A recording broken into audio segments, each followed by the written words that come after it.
My sister is severely autistic and I hate her for turning my life into a living nightmare. I hate her. That should be wrong to say, but it doesn't feel like it. Ever since my sister was born, it's like I vanished from my parents' radar. I was 6, excited to be a big sister, but that excitement faded fast. The shift was gradual but undeniable. Suddenly, I was moving into the basement because she needed to be closer to mom and dad. That hurt. The basement was creepy and cold, and I missed the warmth of being near them. Nights down there were long and lonely. I'd hear the rest of the family upstairs and feel so cut off, like I was more of an afterthought than a daughter. Losing my toys to her was another blow. She didn't mean to break them, but it happened all the time. I remember trying to explain to my parents how it made me feel, hoping for a bit of sympathy, maybe even justice. But all I got was, "She's younger, she doesn't understand. You're the big sister, you should be more understanding." It felt so unfair. Those toys were my escape, and seeing them broken, without anyone caring enough to address it, just piled on the feeling of being invisible. The MacBook incident was the last straw. School had given it to me because I'd been doing really well, and then one day, it was just destroyed.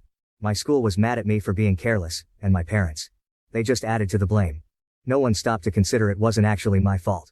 I was furious and hurt, but mostly, I felt alone in dealing with the mess. It wasn't just about a laptop, it was about feeling like nobody had my back. Honestly, trying to balance being a sister and having a life is rough. I love my sister, sure, but it's like my parents forget I'm still a kid too. Every time she needs something, I have to drop everything. Doesn't matter if I'm studying, hanging out, or even trying to catch a break. It's like I'm on call 24/7 without even signing up for it. I couldn't remember the last time I hung out with friends without constantly checking my phone, worried I'd miss a call from home needing me to rush back. My life felt like it was on a perpetual pause, always waiting for the next crisis or the next demand for help. The day I decided to go watch the new Spider-Man movie was a big deal for me. It had been ages since I'd made plans that felt purely for my own enjoyment. My friend Jake had been talking about it for weeks, and his excitement was contagious. I needed that break, a couple of hours where I could just be a teenager, not a caretaker. So, I made a decision. I figured, just this once, I'd turn my phone off to enjoy the movie. Not worry about anything else. Just 2 hours, you know? Walking out of the theater, turning my phone back on, I felt like I was hit by a truck. Missed calls and texts everywhere. I called home immediately, the joy from the movie evaporating with each ring. When my mom picked up, her anger cut through me. "Where have you been? We needed you an hour ago." I could barely get a word in. I rushed home, feeling guilty but also kind of angry. When I got there, it was like walking into a storm. My parents were furious, their disappointment a tangible force in the room. "We rely on you, and you just decide to disappear? To watch a movie?" My dad's voice was sharp, his words punctuated by my sister's background noises, like going to a movie was some kind of crime. I tried explaining I just wanted a break, that I just wanted a couple of whores to myself, but it fell on deaf ears. It didn't matter. "Your responsibilities here are more important than some movie," my mom added, her words final. They grounded me, said I was being irresponsible. All over a movie. Sitting in my room after ward, it hit me. This wasn't about the movie, it was about feeling stuck. Yeah, I get it, my sister needs me. But sometimes, I just want to do something normal, without feeling guilty or getting into trouble for it. Being 18 and feeling like you're not allowed to have your own life is tough. It was about feeling trapped in a role I never chose, about longing for a piece of normalcy in a life that felt anything but normal. I loved my sister deeply, but in that moment, I couldn't help but feel robbed of the simple teenage experiences, of friendships and carefree moments. Living in my house feels like I'm trapped in a loop where everything revolves around my sister and her needs. Don't get me wrong, I get it. She needs a lot of care, and I want to be there for her. But sometimes, it feels like I'm just another item on the family's to-do list. Help your sister. Make sure she's okay. Can't you see we're busy with her? It's exhausting, feeling more like an extra hand. It's like I'm invisible unless they need something for her. This feeling of being a slave in my own home, it's suffocating.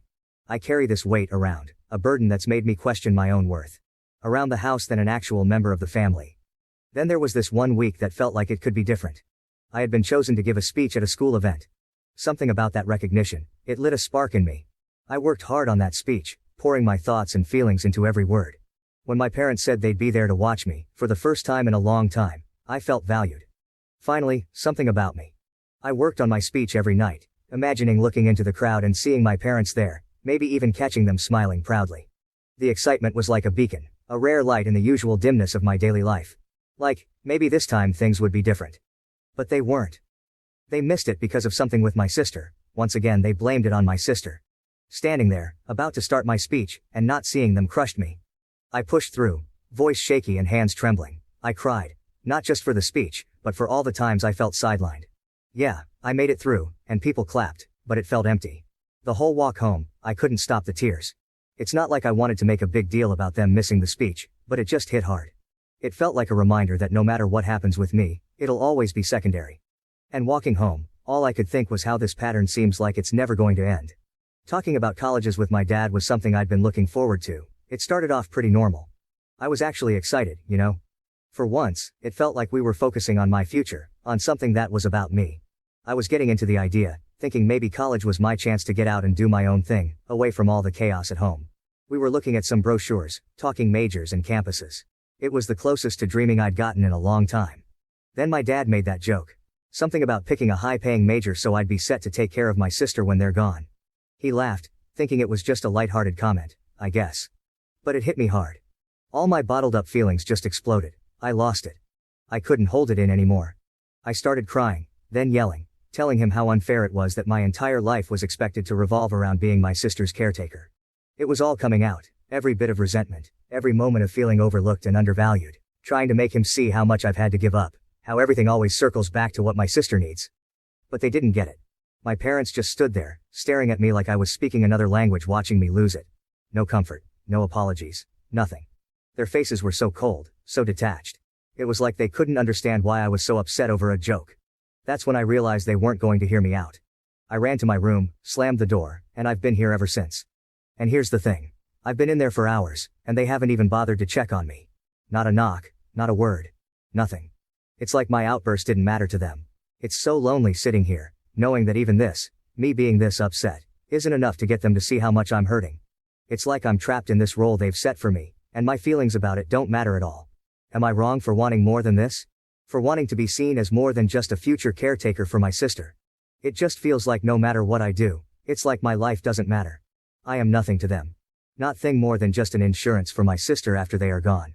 After hours turned into a day, and then another, with no word from my parents, something in me clicked. I couldn't shake off the feeling that something had to change. It wasn't just about getting away for a bit. It was about needing some space to figure out my own stuff without always being pulled back into the same old situation. I thought of the one person who'd always seemed to get it. Grandpa. Without making a big plan, I just packed some essentials into a backpack one night and left. I texted him I was coming over, half expecting him to talk me out of it or to call my parents. But he didn't. He just texted back, "Doors open." Staying with Grandpa has been eye-opening. It's not like every moment has been some deep heart-to-heart, but it's just calm here. He lets me be. We've talked about college, about what I might want to do, and it's the first time in a while I've been able to think about my future without feeling guilty or stressed. He's been supportive, encouraging me to think about what I want, not what I feel obligated to do. It's weird, but in just a week here, I've felt more like myself than I have in years. We've had meals together, watched some old movies, and he's shared stories about when he was my age. It's been nice, simple, and kind of freeing. I've even started researching colleges again, this time looking at programs I'm actually interested in, not just ones that might make enough money to take care of my sister in the future. Being with Grandpa has given me a glimpse of what that might look like, and it's something I want to hold on to. Wow, thank you for all the support and love that you guys have given me. I never expected this post to reach the popularity it did. Thank you all. After thinking about it for these past few hours, you are right that I don't despise my sister. It's not her fault that she was born the way she is. My parents came to talk to me a while after my breakdown, but I was unable to bring myself to talk to them and only cried and asked them to leave. They have made arrangements with my grandfather for me to stay with him for the time being. My parents want to talk to me, but we have decided it's best I leave for now to have some space and time to collect myself. We will be sitting down and talking later this week about this issue. Thank you all again for the love and support through this. I started by telling my grandpa the story of why I broke down the way I did, and to be honest, when I finally spilled everything to Grandpa, his reaction was way more intense than I expected. I mean, I knew he'd be surprised, but he looked downright shocked, horrified. I told him all about how things have been at home, how I've basically been my sister's full-time caregiver on top of everything else, and how it all came crashing down that day with my dad's joke about college and taking care of her forever. Grandpa was seriously upset, especially when he found out that my sister was supposed to have professional help that she wasn't getting. He said a lot of stuff. He told me some things that I don't feel comfortable repeating here, but in essence my sister is supposed to be getting care from a professional and that my parents were ignoring that. But the gist was that it wasn't right or safe for me to be in that position, especially with how things were with my sister. He couldn't believe my parents were putting all this on me, and that they'd kept so much from the rest of the family. He was also really mad about the whole movie incident, saying it was the last straw that showed how unfairly I was being treated. Grandpa's pretty chill most of the time, so seeing him this mad was kind of a big deal. He told me straight up not to talk to my parents unless he was there, which was a relief honestly. He said he'd talk to them first, sort everything out, and be there with me for any conversations in the future. But it wasn't just Grandpa. Over the next few days, I heard from aunts, uncles, cousins, you name it. They were all checking in, making sure I was okay, and they were all just as shocked as Grandpa was. Turns out, my parents had been telling everyone they had a professional caregiver for my sister and even taking money from the family to pay for it. Except, that caregiver never existed. Everyone was pretty upset about being lied to, especially about something so serious. This past week? Man, it's been a roller coaster. Tough, yeah, but also kinda eye-opening in a good way. The whole drama with my parents and finding out all that stuff I had no idea about was a lot to handle. But then, there's been this unexpected silver lining. My extended family stepping up in ways I didn't even know I needed. Grandpa's been at the center of it all, trying to make up for what he keeps calling lost time. He's been really pushing me to just be a teenager again. It's weird but nice, getting nudged to hang out with my friends more, or just chill and do whatever I feel like, stuff I haven't really done in, well, forever. It's like he's on this mission to help me reclaim parts of my life I didn't even realize I was missing out on. And it's not just him. My aunts and uncles have been amazing too. They've been around a lot this week, checking in, bringing over food, just talking and actually listening. It's like they're making this massive effort to show they care, to make sure I don't feel alone in this whole mess. It's pretty overwhelming but in the best way possible. For the first time in what feels like ages, I'm not just the sister, or the caretaker. I'm just me, and that feels really good. The talk with my parents on Saturday night. Disaster doesn't even cover it. I went in hoping maybe, just maybe, we could start fixing things. Instead, it fell apart even more. They actually admitted to a bunch of stuff. Stuff so messed up I can't even bring myself to type it out here. But the kicker? Not a single sorry came out of their mouths. Instead they doubled down, saying I was pretty much born to be my sister's caretaker. Yeah, my dad actually said that, like my whole purpose was just about taking care of her. I couldn't keep it together. All the stuff I'd found out, all the support I'd been getting from the rest of the family, it all just bubbled up. I called them out on everything, the lies about the caretaker, the money they were supposedly spending on it but actually weren't, all of it. But they just dodged and made excuses. By the end of the talk, things were even worse than before. It felt like hitting a brick wall, trying to get through to them. I'd gone into that conversation with a sliver of hope that we could mend things, but I walked out feeling like that chance was completely torched. So, after that disaster talk with my parents, I made up my mind. I'm done. Had a long chat with Grandpa and my uncle last night, and we all agreed it's best if I don't go back. Today's the day I'm officially moving out to live with Grandpa. It feels weird, you know, making this huge change, but it also feels right. Like, I finally have some control over my life again. I've also decided I'm leaving the state for college once I'm done with high school. Just the thought of starting fresh somewhere new is kind of thrilling. My aunt, she's been incredible through all this. She told me she's going to start sending the money directly to me, the money she used to give to my dad for my sister's care. Guess it's going to be my college fund now. My parents? They've called a couple of times since that night, but if you're thinking they called to say sorry or that they missed me, nah. They just wanted to know when I was planning to come back home. It's like they're not even trying to understand why I had to leave. I know this is going to be a huge change, and honestly, I'm kind of scared. But at the same time, I feel this weight lifting off me. I'm finally making decisions for myself, and there's something really freeing about that. Today's just the start of something new, I guess. Deciding not to go back to my parents was tough, not gonna lie. There's this uneasy feeling sitting in my stomach, but deep down, I think it'll fade with time. The support I've been getting from the rest of my family has been unreal. It's weird. Even though I've made this big decision, feeling all their love and support makes the whole situation a bit easier to handle. But yeah, the harsh truth? I've pretty much lost my parents through all this. That realization hits hard. It's a lot to process, and sometimes I catch myself wishing things could have been different. But through all the mess, I've come to see something really important. I don't hate my sister.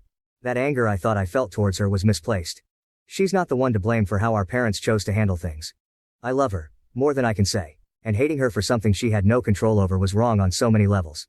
I hope, someday, I can make that right. For now though, leaving is what I need to do for myself. It's about finding my own way, figuring out who I am outside of this whole situation. It's going to be a journey, but I'm ready for it. Edit. Thank you all so much. I wish I could respond to every single one of you, but my lunch only lasts so long.